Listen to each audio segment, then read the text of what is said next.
Votre attention s'il vous plaît. Cet élément est en ligne là. Contactez-nous pour savoir s'il est aussi disponible en la langue de votre préférence. Veuillez aussi noter qu'il est en audio uniquement, dépourvu de ce fait d'image originaire. christequality.com. Les cieux sont à la portée de votre main, juste par un simple clic de la souris. Évangileéternel.com. Le site de l'Évangile éternel. À présent, nous vous convions à suivre la rubrique Questions, réponses et partage. Retrouvez ici les réponses profondes et claires des ministres de Dieu à vos questions particulières qui vous troublent. Elle est présentée aujourd'hui par L'homme de Dieu, le prophète Médard Kiala, ministre de l'Évangile éternel. Tous les enseignements du prophète Médard Kiala sont disponibles sur christequality.com/medarkiala.html. Bonne édification au nom de notre commun Seigneur et Dieu Jésus-Christ. Amen. Parce que tout homme est péché. Moto nyonso na mabele azali mosumuki. Ozona na malam? Ah. Maintenant, pourquoi alors Nzamba tie lisolo na tout autour ya mwana? Réponse simbaka Mateo nototeya. On a bandaki nango eza ke mwana talisaka royaume. Né dit Jésus-Christ à sa fils. Un enfant nous est donné. Un fils nous est donné. Un enfant nous est né. Un fils nous est donné. Ce fils-là, tangaye, na Luc chapitre 17, na verset 20, na verset 22, batounie question. Royaume koyandengeni. Aïbisi bango, royaume et yete na bango batunaki bango na batunaki na fitir. Quand viendrait les royaumes? Yémenas va répondre na présent. Alors oui, les royaumes ne viennent pas de manière à frapper les regards. Bakolobate ezakuna ezakotoyo. Mais royaume ezana kati na bino. Royaume des fils. Bana wana mibale batalisaka ba royaume. Royaume moko ezaka royaume éternel. Royaume moko ezaka royaume passager ou royaume ébranlable. Aussi malam, est-ce que vous avez donc moi le fils atteint saka royaume. Mais le Seigneur nous comprend que royaume ébranlable, Nzamba atteint saka on a deux facettes. Et ça le kola Agar. Agar aza égyptienne. Agar azotalisa Égypte comme mabele mobimba. Ba nation, bango nyos. Batalisa aussi comme royaume ébranlable. Bokonzi nyonso eza na mabele ekoleka. Ata batu bayembeli yo umela papa président. Umela sala sata. Akosala ngo te. Osala na malam? Attends, le bisala 300 ans et kokate. Ba royaume à terre za passager. Royaume le kakate ezaka ka yemo ko Jésus Christ. Aussi mamalam parce que Jésus-Christ le fils yemo ko za royaume. Tangu Daniel 2 zoloba au roi, tu voyais la pierre Esaïe s'est détaché sans le secours d'aucune main. Ayez frappé la statue. Et puis cette pierre-là est commis une grande montagne sur toute la terre. Alors les pierres, voilà, et un royaume qui ne passera point à une autre personne. Or pierre, voilà, c'est Jésus. Aussi madame, c'est le fils. Et ce on a très bien le maintenant, qu'est-ce qui se passe-t-il? Tant que tout le monde a Paul a été un aéropage. na acte 17 atalisi ke mabele mobimba touti kaka epa mutu moko. Nous sommes tous ici d'un seul sang. Ozona na malam. Donc mabele mobimba euti na kati ya Adam. Mais Zamba tamboli ndenge nini simbanga malam. Zamba sali ke ba mabele batu nyonso ba nation nyonso na mabele bako akozala basepela sale sumu mais bazala pe na royaume. Mais ba royaume na bango eza ébranlable. Azui pe ndaku ya Abraham. Ndaku Abraham eza pe na kati ya bato bakoye na lisumu ya Adam. Mais apesi kuna na kati royaume inébranlable. Est-ce que vous avez un malam? Bosimbanga malam. Donc, maintenant les lobelezani, eza que royaume oyo eza ébranlable. Na royaume inébranlable. Nini yango ezalaka avant?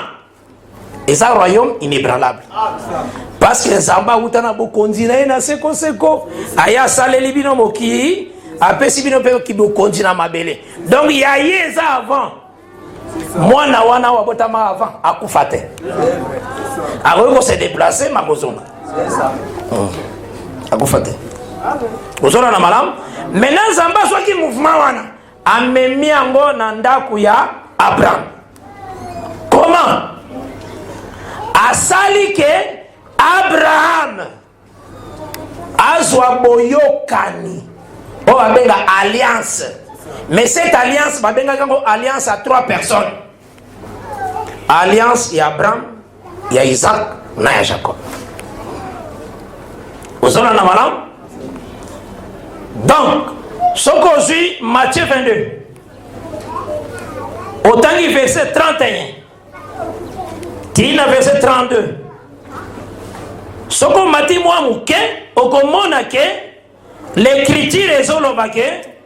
Bayaki ko piéger Jésus na likambuya mwasi moko azwaki 7 frères successivement moko na sima ya liwa ya mususu.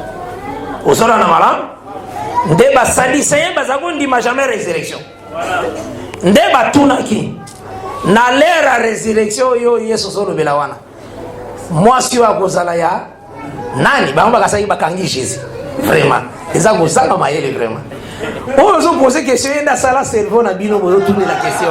Yenda sala ngondenge sekele bana ko raisonner. Ayebi ba mouvement nyonso. Ayebi ke bozolo ba bosuka tel boy. Ayebi na vraiment les créateurs au solo na ba sujet na ye. Dans c'est merveilleux. Nzambo akela kilo la pese abotani pe lokola muto pese bonjour bonjour azape na adresse na se en tout cas pour ndime la passe. Israël n'a jamais condamné. Donc, quand tu as tout raté, mari boye, garçon moko boye, ndi nda kila kili kolopese. Ah, vraiment. A condimate. A condimate. A kobeta masolo biko moni mutuana. Ndi yenda kila kili kolopese. Aba atayo moko. Est-ce que ça problème té? Azu folie té. Même si opposition Jésus yaki. Moi, je comprends ça la quitter. Tant que nous avons ba film, il y a anglais, ou ils allaient nous passer ça film à Yesute. Tant que nous avons ba pagan. Wanta to bazoni ngaba beta Jésus ozomona ozoka mawana motema. Or nde ba sipelaka. Na Bible ezali ke aboya kibale la poazo kene kokufa. Obiso to yebaki verset wana te.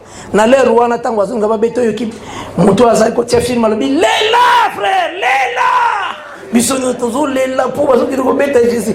Or tozo mo sana so to lecture na nzela tanga zo kende na croix akutanaki na mama moko azolela pekisa ye. Abi ko lela te po na zo kene ko futa ko kufa.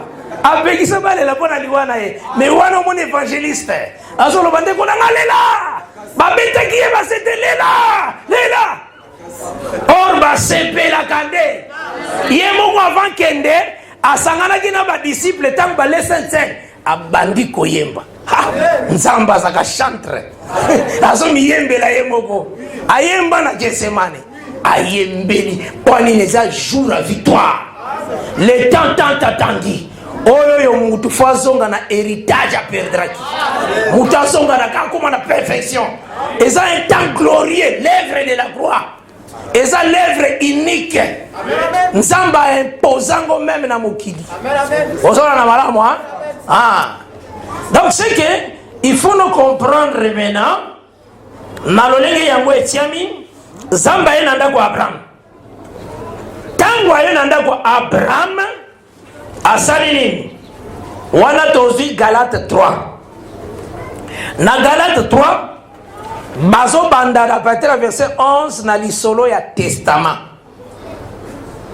Balobi le testament atako esalemi epa ya mutu n'est annulé par personne. Et personne n'y ajoute.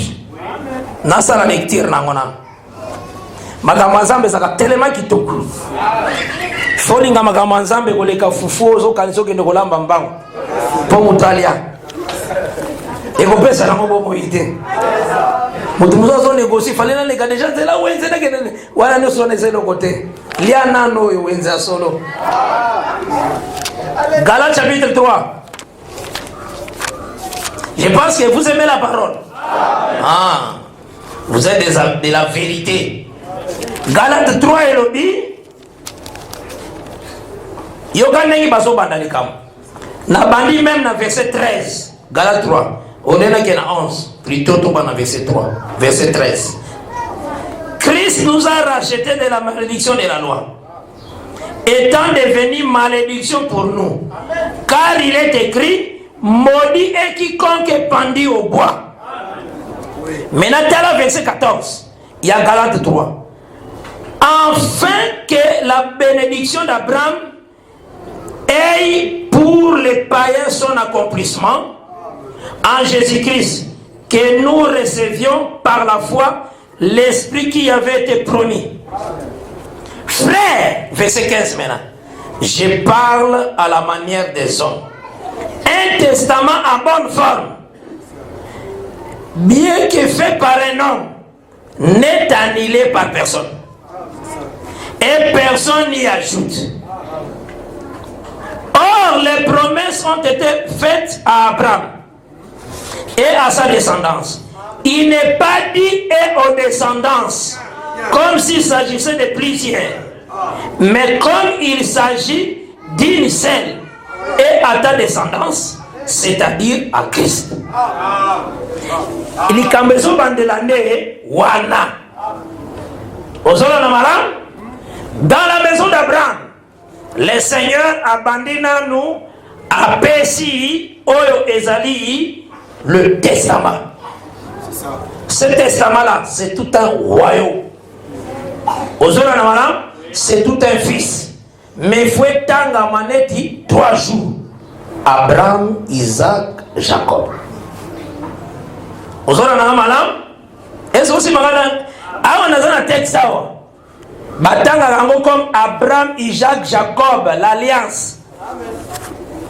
Le testament est Salemaki et la promesse est Salemaki pour Abraham et sa postérité.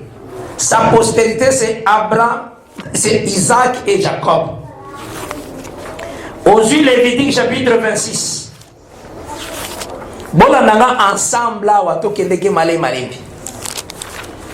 Parce que parfois, quand ils ont des moussous, mais aux autres, on a des vraiment des zamba kanisa kiango.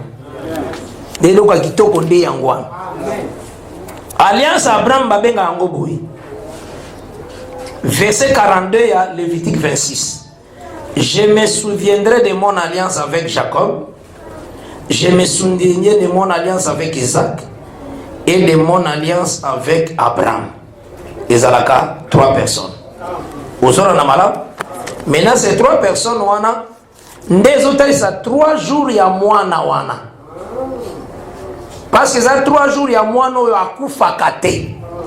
Moi, la loi, le prophète est parce que la loi, le prophète est souka. Parce que la loi, le prophète. Moi, na wana kufakate. Mazana 3 jours naïe. Parce que jour était c'est aussi prophète. Ça va. nde nazwi Matthieu 22 oyo nalobaki ke na Matthieu awa mpona tanga vraiment tosala ngo eza makambo na biso yoka boye na verset 31 na 32 je lis au nom de Jésus-Christ. Matthieu 22. Pour ce qui est de la résurrection des morts, n'avez-vous pas lu ce que Dieu vous a dit? Maintenant, ça dit très attentif. Balanda Dieu a dit quoi na oetali et longa eliwa. Liseko. Yoka Jésus mena zoroba. Nzamba lobani na oetali bomoy. Nzamba lobani yoka. Réponse sur le na verset 32.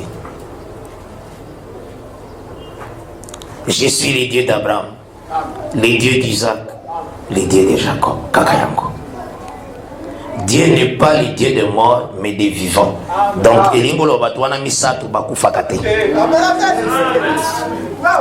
Trois wana bakufakate. C'est ça 3 jours ya mwana ali bosoana. Mwana wana na 3 jours na ye atikala bakufate. Abuja les 2 côtés. Ozona na malamu ndenge yango ezali. Simbanga wa très bien ndenge tozokende. Donc moi si oyo abotaki mwana wana c'est Israël. Mwana na bango nyonso wana c'est le royaume inébranlable, royaume ya Abraham. Oyo babengaka royaume à David. Parce que Jésus ayande kozwa trône à David. Trône ezaka na kombo. Trône ezaka éternel wana. Kombo na ezaka David. C'est dans Luc 1 verset 32. L'ange tangayota la Marie, alumi mwana wana akozwa trône de son père David. Akozwa trône ako régner éternellement. Ozona na malam. Donc eza mwana oyo akufaka te. Ozona na malam. Mais na tango yo Nzamba pesaki bango l'alliance d'Abraham. Cette alliance na Galates 3. Ni ne qui intervenir après cette alliance. Ils ont des alliances à loi. Toi aussi, maman, moi. Alliance à loi, c'est tout un fils. Mais un fils est coucou. Donc, après Abraham, Isaac et Jacob, la loi intervient. C'est Galates 3 et le Binengwana. Balobi, Galates 3. Verset 17 maintenant. Autant verset 16. Verset 17. Voici que je veux dire, un testament que Dieu a confirmé antérieurement ne peut pas être annulé. Et ainsi la promesse rendue vaine, rendue sans effet par la loi survenue 430 ans plus tard. Donc après Abraham, Isaac, Jacob, parce que Bangonde Baza vit, Bakoufite. Mais la loi est au bottom. Oh, la loi, c'est le ministère de la mort. Simbaka Bible n'est yangouisa. La loi est au bottom. Tant que la loi est au bottom, loi va comparer na Agar, na Ismaël. Et Agar va comparer na Égypte, royaume union soit m'appelé. Aujourd'hui, on a malade. Maintenant, qu'est-ce qui se passe-t-il? Bazala qui a kolala. Kolala, ezotalisa. Kobana nzamba bengana Adam. Abengana Adam na pourquoi? Boutou ezokota, nda bengana Adam. Cela veut dire mokile kende ki na pongi. C'est pourquoi bazala qui a kolala. Donc, Romains 5, le verset 14, la mort régnait. Parce que la mort, c'est l'obscurité. Yango Esaïe 21, le bakana verset 13. Sentinelle que dit-il de la nuit. Au banda partir verset 11, 12, 13. Et était sa nuit nyonso ya liwa. Ozona na malam. Yango mone sengela ki ezala pendant la nuit. Balalaki. Ça va? Mais les kamoni des oya. Moi si mususu wana. Oya zalaki na mwana mususu. Moi si on a talisaka Égypte. Donc Égypte comme ba nation nyos. Ozona na malam parce que Israël a été mis à part na Abraham. Reste à ba nation nyos. C'est l'Égypte. Et ma comparaka aussi na Agar. Parce qu'Agar a ça Égypte. Et Agar a ça la loi. La loi est ça, royaume, oyo ekosuka. Royaume pe yaba Lisuba, yaba Sassou, yaba Kabila, yaba Obama ekosuka. Ndenge moko pe la loi esuki. Donc ça na même nature ya royaume ébranlable. Voilà. Yango zomona Jésus-Christ alobani na prophétie. Na Jean chapitre 12. À partir du verset 28. Père, je lis au nom de Jésus-Christ. Père, glorifie ton nom. Et une voix vint du ciel. Je l'ai glorifié et je le glorifierai encore. Et ça en a 2 temps. Amen. Je l'ai glorifié. Je les glorifierai encore. Maintenant, tous aura l'interprétation de la Bible. Jour basaki na Sainte Seine, na Jean chapitre 13. Tant que maintenant Jésus-Christ appelle ce que le pain trempé et pas il y a Judas Iscariote. Tout tangi maintenant. Na verset 30. Jean 13, verset 30, 31, 31. Judas ayant pris les morceaux, s'est hâta de sortir. Il faisait nuit. Lorsque Judas fut sorti, Jésus dit, maintenant, le Fils de l'homme a été glorifié. Et Dieu a été glorifié en lui. Donc, a interprété les bisous, Jean 12. A interprété les bisous pour ce je l'ai glorifié. Donc, je l'ai glorifié, et ça étape, il y a l'œuvre de la croix, mais l'œuvre de la croix, a ébranlé les royaumes ébranlables.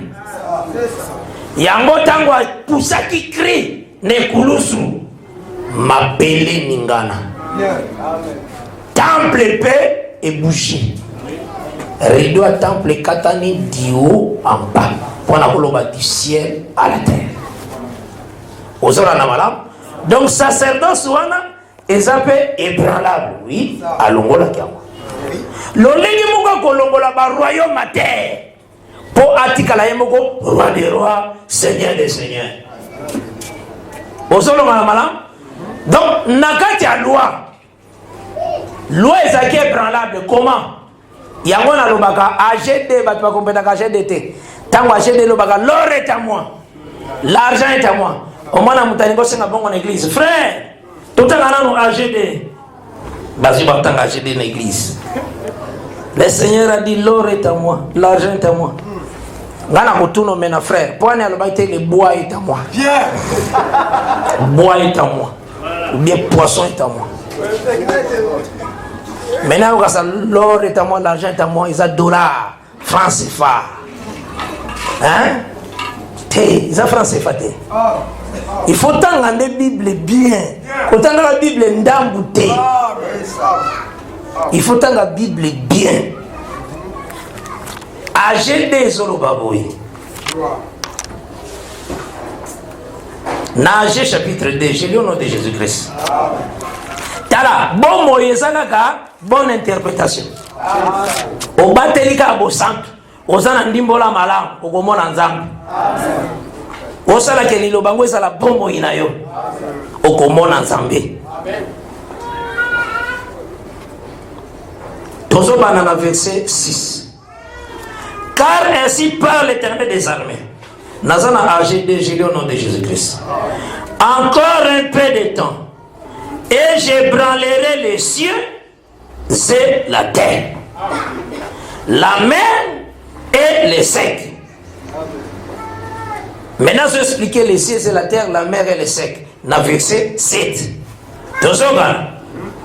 J'ébranlerai toutes les nations. Donc, où est ça visible? En haut, cieux et la terre, la mer et les secs. Après lui, j'ébranlerai les nations. Maintenant, tant qu'on ébranle les nations du Cameroun, les trésors de toutes les nations viendront et je remplirai de gloire cette maison, dit l'Éternel des armées. L'argent est à moi, l'or est à moi, dit l'Éternel des armées.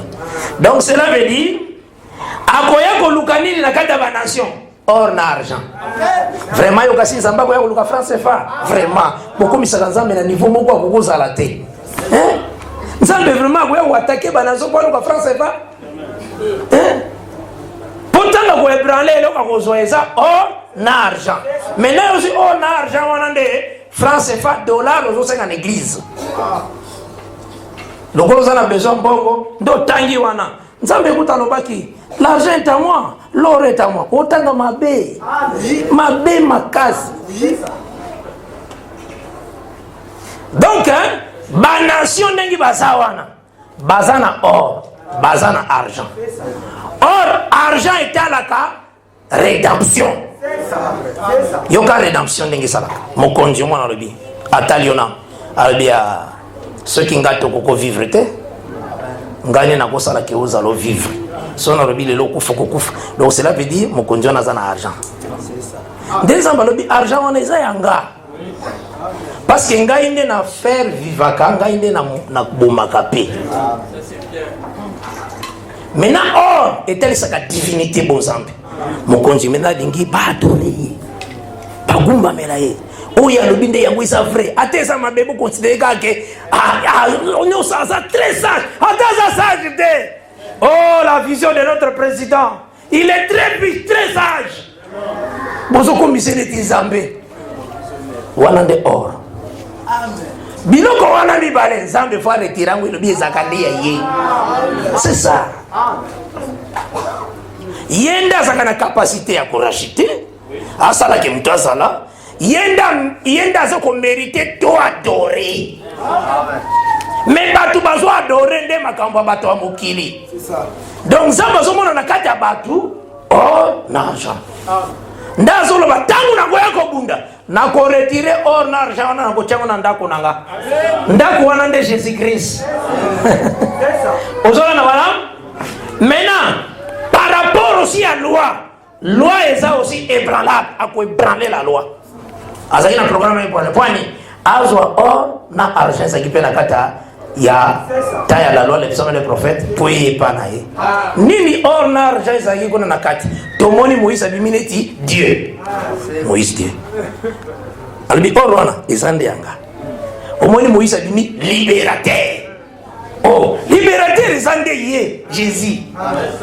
Ozala na madame omoni Jérémie abimineti prosperant. Parent rédempteur. Oh, parent rédempteur ezande Jésus. Ozala na madame hein. Or na argent nyonso wana petaka ko ebrale akuzwango. Amen. C'est ça l'essence. C'est ça. Ozala na madame nde omoni soka ebrane ba tribu nyonso ezalaki na kata ba prophète na ba sacrificateur et yena nzoto na ye. Yango azo ebrala mone na lèvre de la croix. Wana ezali première étape, je l'ai glorifié. Wana ébranlement ya sacerdoce de Salimi. Mais en étape encore, je les glorifierai. Wana ezana Armageddon. Akoya ko ébranler royaume mususu o ezape ébranlable. Banane, ba roi de la terre.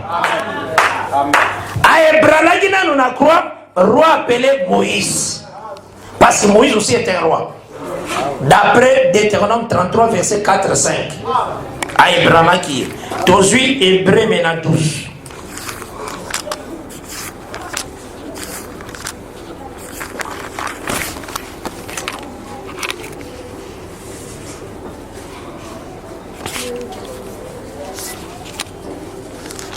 Hébreu 12.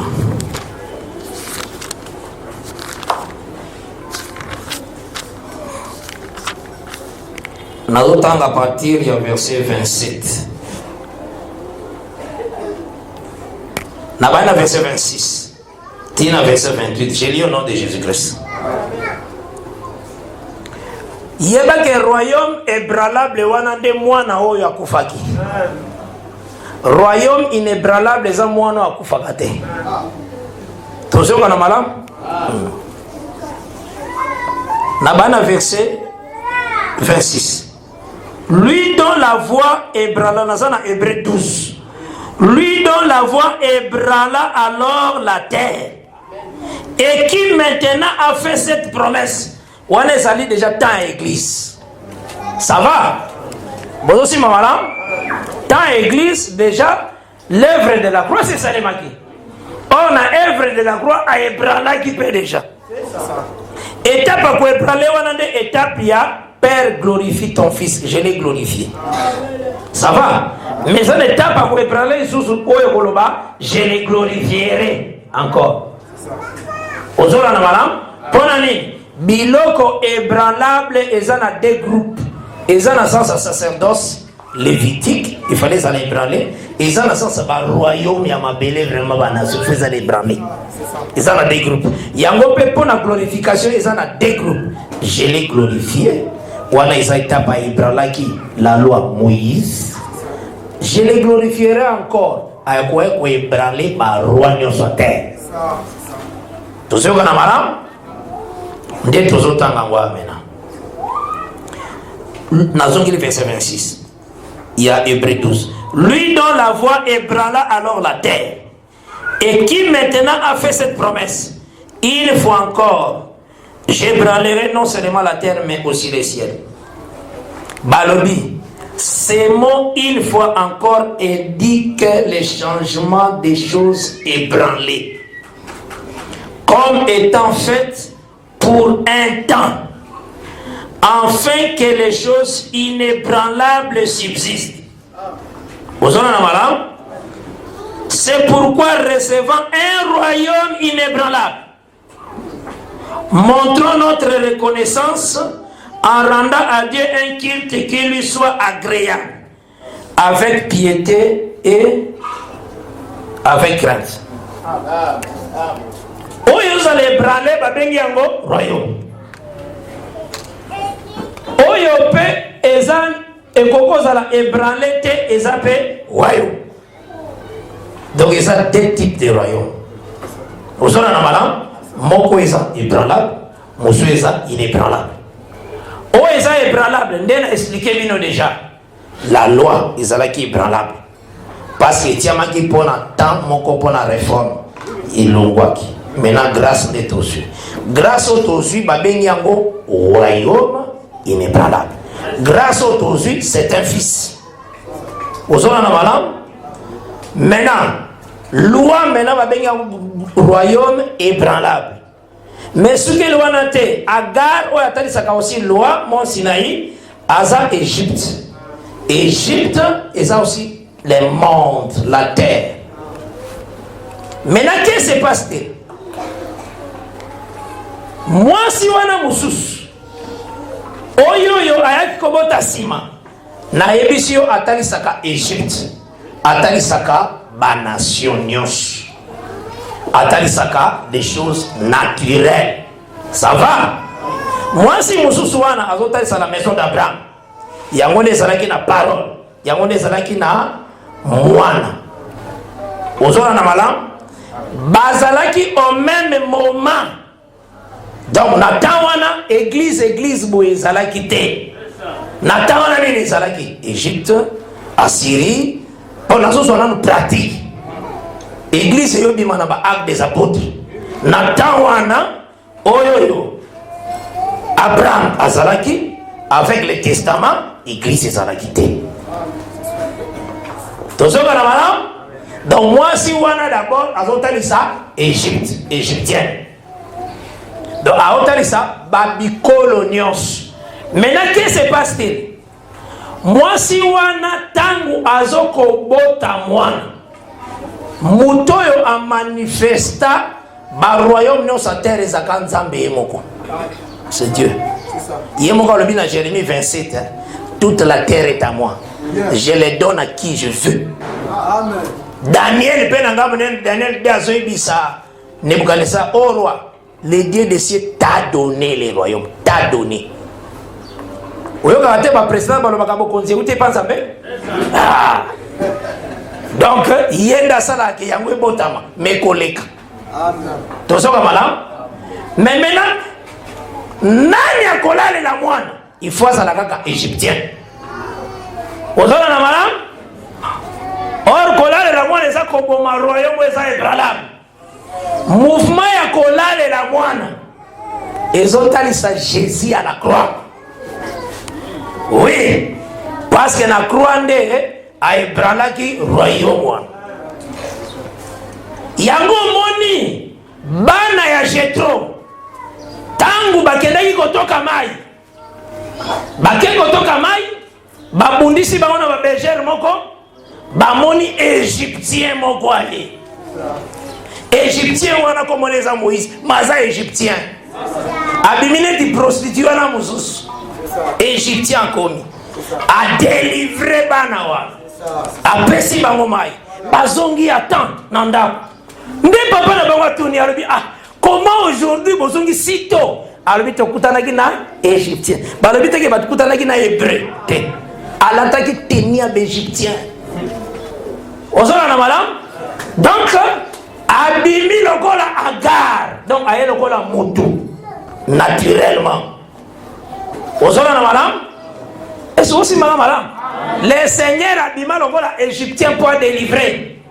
Yango Israël a bien qui est un samaritain toi.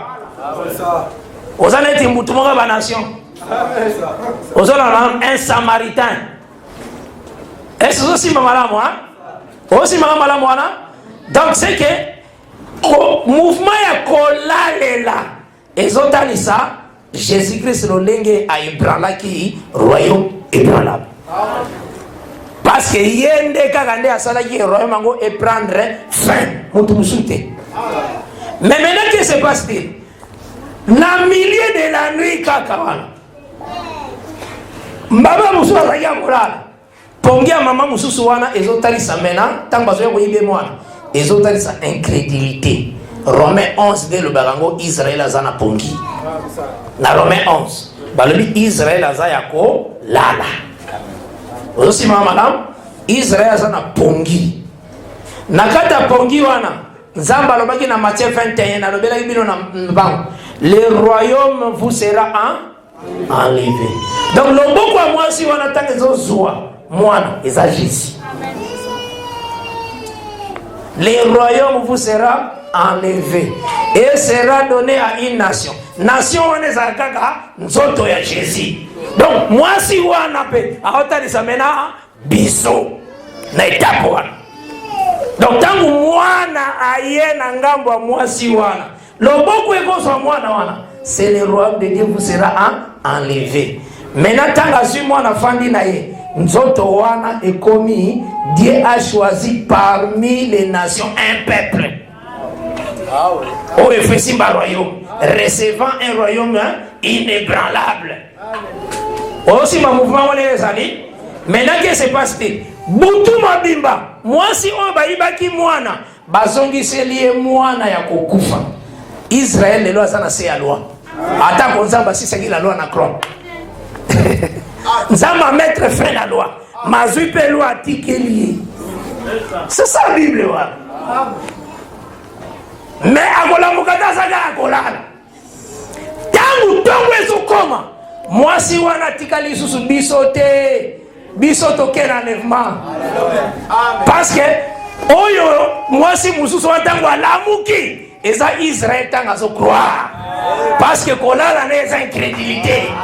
Kolamuka azo croire. Nda boyi mwana wana. Israël akoboya la loi. Akondi ma grâce. Mais tangu nda kolamuka. Or biso tozo c'est la tongo. Ce qui tongo est tokei. Ozolama. Donc tongo tanga zo koma. Moi si wana oya tikalaki na mwana ya mbomoi aza su biso te biso tokei. Ozolana mala. Maintenant babandi nde kobendana. Kobende neza ba compagnon se kozala entre Israël na ba roi la terre. Entre Israël et Égypte. Le lingi ba kobanda kobendana. Ki bo continue so mabele sayanga. O Isaïa yanga, Isaïa. Mais épée ya Salomon et kozongi c'est la bo kondia mabele nyonso a Israël. C'est ça un roi 3.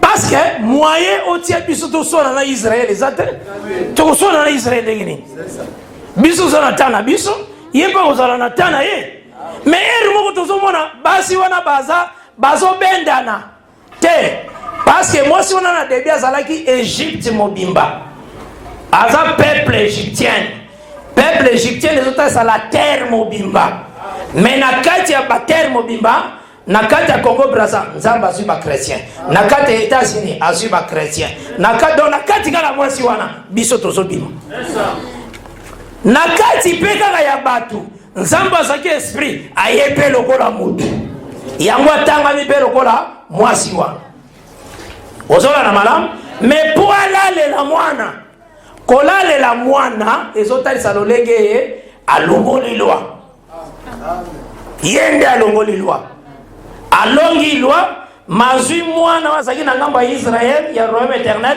apesi biso nzoto na ye mazongi si mena mwana oza kufa atikeli ye kuna cela veut dire Israël atikeli se ya loi c'est ça yango nde un roi 3 ozola na malam maintenant le Seigneur le véritable Salomon a utilisé épée na ye eza po abotola royaume nyonso eza na terre akobotola nini or et l'argent kaka amen ozola na malamu etalisamaka yende aza lisiko yende asikolaka yende azali nzambe fo koadore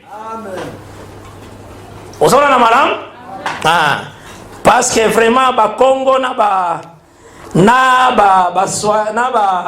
baluba balingi kokoma banzambe mingi bakongo na baluba balingi bakona kuna mukuna chipu ya okazadi Dieu mal compris omona kuna kadima Dieu mal compris omona kondo fumusimo kimbangu base bele même awa ozola na malam donc c'est que biloko nyonso bazowana eza orangana et que pesa nzamba kozala na kanda contre bango po ya retire or na ye to aussi mabala nde yango ezali donc yango nde ezotalisa que le Seigneur a retiré royaume nyonso ya terre po azongisela yango Israël royaume wana mene kokoma royaume éternel po eza reine ya fils de David on a dit madame eza reine ya fils de David yangonde ezotala comme millénium na tango ya korégner sur la terre c'est ça le règne éternel kolo Yesu Kristo apambola yo makasi abomba yo Nzambe alongisa yo na makambo nyonso afongolela yo banzela kitoko Yesu apambola yo vraiment mingi obikela minene na Nzambe okende liboso ofongwama na kombo na Yesu Kristo.